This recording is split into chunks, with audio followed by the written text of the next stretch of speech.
ito na, yung question na inaabangan ng lahat. Naging kayo ba talaga ni at dumating ba sa point na nag-propose siya sa'yo? So, isa-isa lang! We tried until the 4th year and I said, you know what? This is not gonna work.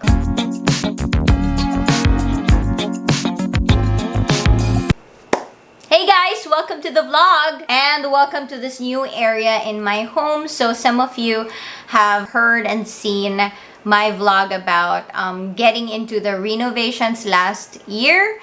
And so some of the parts of the renovations are like done. So I'm going to be able to share with you guys soon kung ano nang nangyari after that vlog. Today, if you notice that I'm a bit dressed up, this is not my usual look on the vlog. Sa vlog talagang grabe, yung buhok ko, kalat-kalat. Although medyo kalat pa rin ngayon, hindi masyadong maayos. But, di ako naka-makeup. So today, I kind of felt na baguhin natin yun ng konti lang. Kasi I wanna match the mood of the vlog.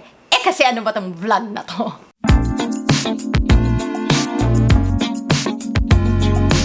Okay, start tayo sa mga mild lang. First question, how did you and Pastor Joe meet? Well, that's very easy to answer because we met in church. Nakita ko siya doon. He looked very, very geeky. And he had like a PSP in his hand. He was like socially awkward. That appealed to me. Ganyan. Kasi yung mga crush ko nung bata ako, matatawa kayo, lahat yung nerd. Would you let your kids enter showbiz one day? So I've been a public figure ever since I was 12. I'm approaching 40. Do the math, and that's a long time. And so I know what it takes to be a celebrity, an artista.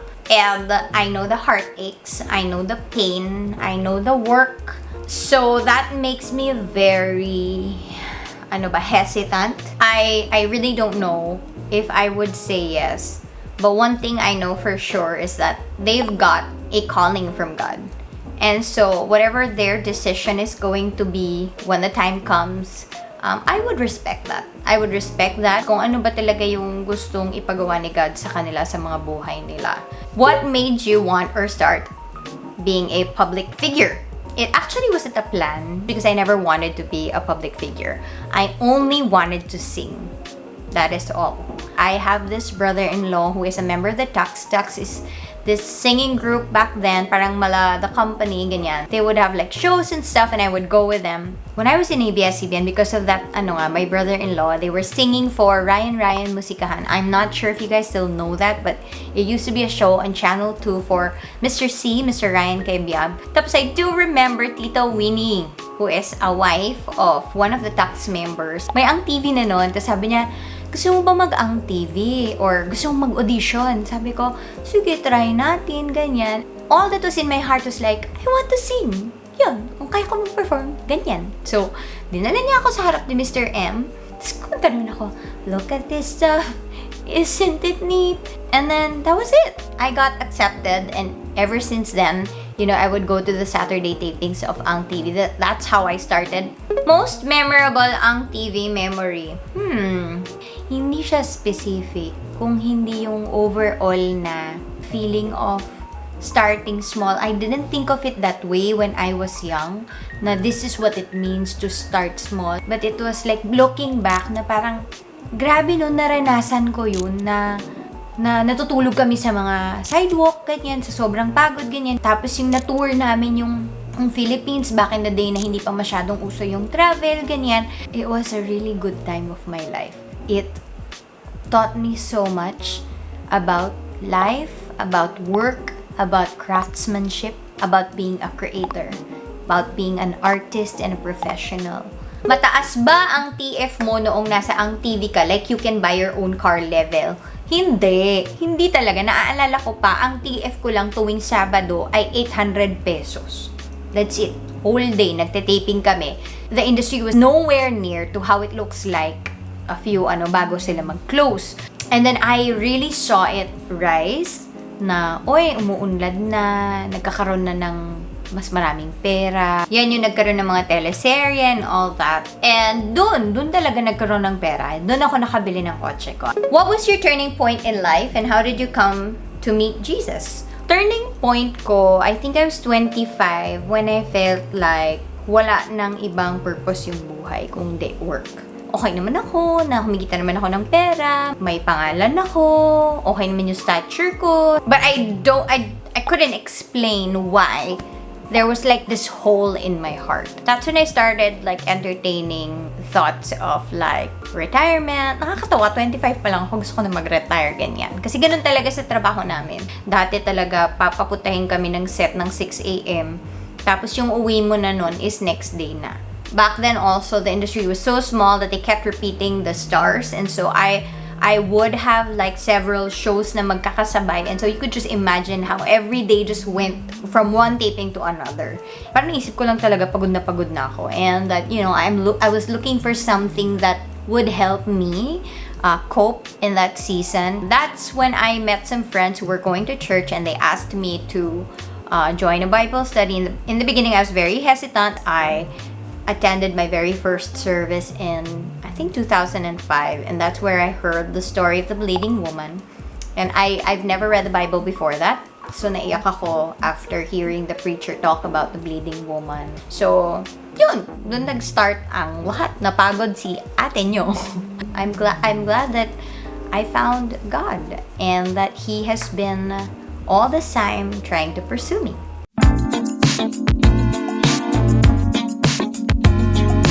Medyo juicy. Juicy na to, mga juicy couture. Is it true that you were an alcoholic and a smoker before being a Christian? Yes! I would smoke 2 packs of Marlboro Reds before every day. Naubos ko yun. I would have a lit cigarette in my mouth before I would open my eyes. Ganun ako katindi. I would smoke inside of my room. I would smoke inside of my car. And I've had several conditions and complications like nagkaka-laryngitis ako, nawulan ako ng boses, ganyan dahil nga sa sobra kong lakas magsigarilyo. Part talaga siya ng past ko. Hindi ko yun dinideny na, alam niyo yung pag sinasabi nila na parang nilulunod mo yung sarili mo or yung mga problema mo sa pag-inom, sobrang totoo yun for me. Ginawa ko talaga yun para hindi ko maisip yung sarili kong mga problema na makakatulog na lang ako or makaka-happy-happy ako kahit natutuon naman talaga internally there was something wrong inside of my heart. Is it true that you had breast implants? Yes! Oh my gosh. When I was 18, nagpalagay ako ng boobs. Truth be told, I don't really remember why I did that. There was a question posted on my Instagram account that was asking me, did you have a breast reduction? And then I said yes, because that's true. I had my breasts augmented, so I had my implants, and I had them removed in 2017. And I felt like, kasi with all of the changes in my life, after how many years, I understood na hindi ko pala talaga kailangan to, tsaka hindi pala ako to. And I have nothing against those who yung nagpa-boob job and all. It's just that pag nire-recall ko ano ba yung reason ko, hindi ko talaga maintindihan, hindi ko maalala bakit ko ginusto yun. Patanggal lang natin. And so I had it removed and you know, I just felt so much peace after that. It felt like ito pala talaga ako. Ito pala talaga yung katawan ko. Next question, what made you decide to become a sexy star? Like many things in my life, I really don't make decision. What I mean about that is parang nagfo-flow in and out of things lang ako. I was already about a few years old in the business and they were telling me that, you know, you needed to change your image for you to be able to survive. One way that they saw this happening was if I took on more mature roles. That means that I really bared some parts of my body and did some really horrifying, not so proud of things on screen just so we could give something to our producers for a movie.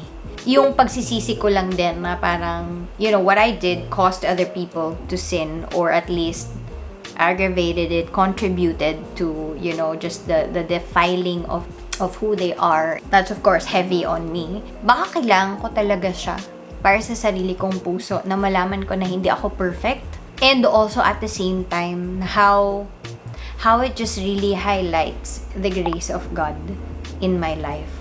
in the sense na he can save somebody like me and that he will choose to save somebody like me. And so, do I regret it? There's your answer. Apart from the money that you're getting, what made you stay that long in showbiz? Truth be told, it's really just the money. I didn't like it. And plus the fact that, I supported my family for the most part. And so it felt like if I said no or if I quit, parang hindi ko na sila kayang suportahan.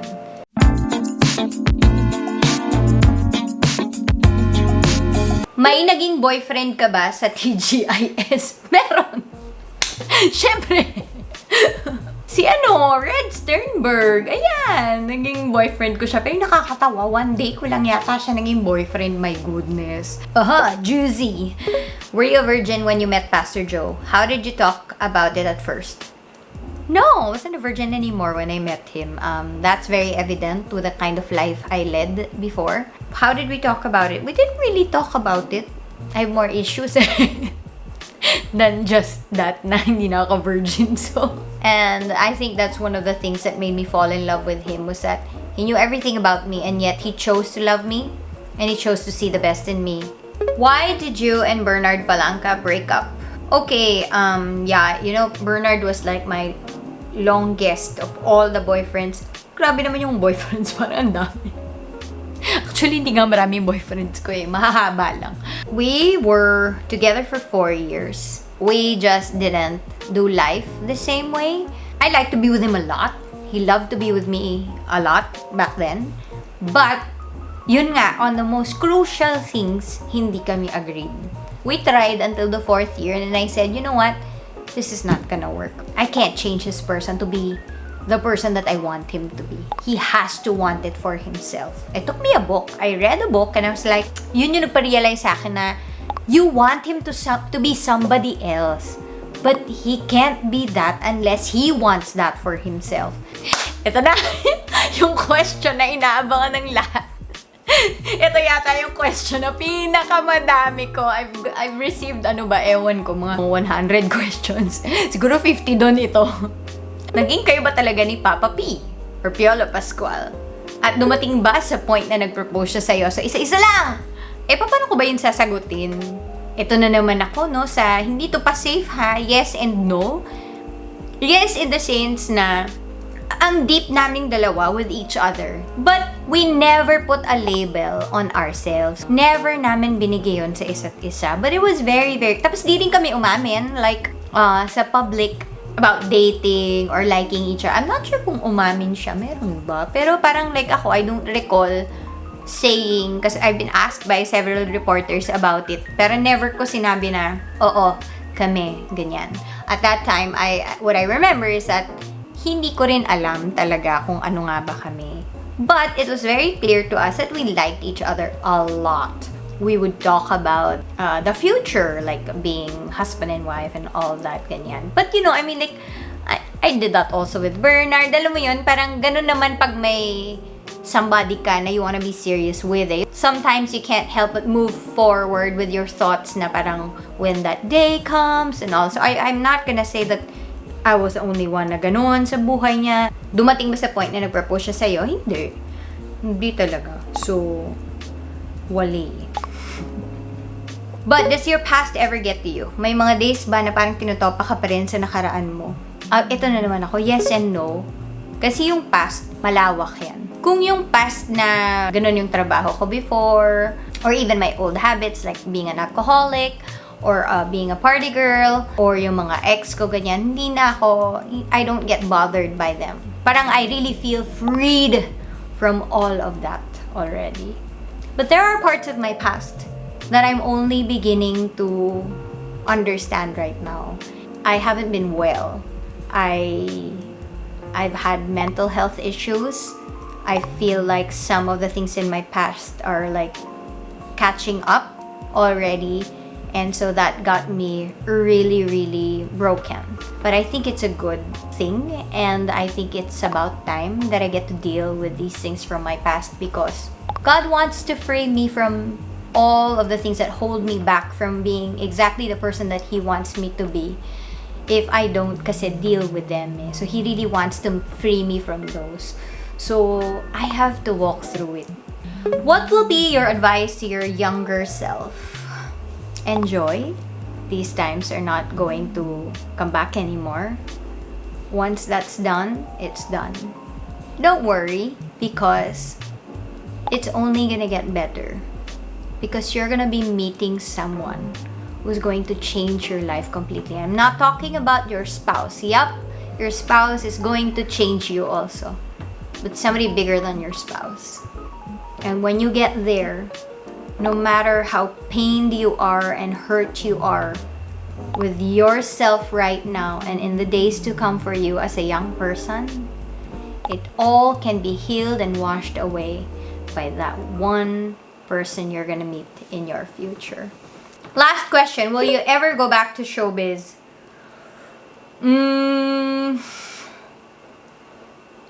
Yes, kung gusto ko yung mga kasama ko, kung kaya na ng mga anak ko, at kung worth it yung project.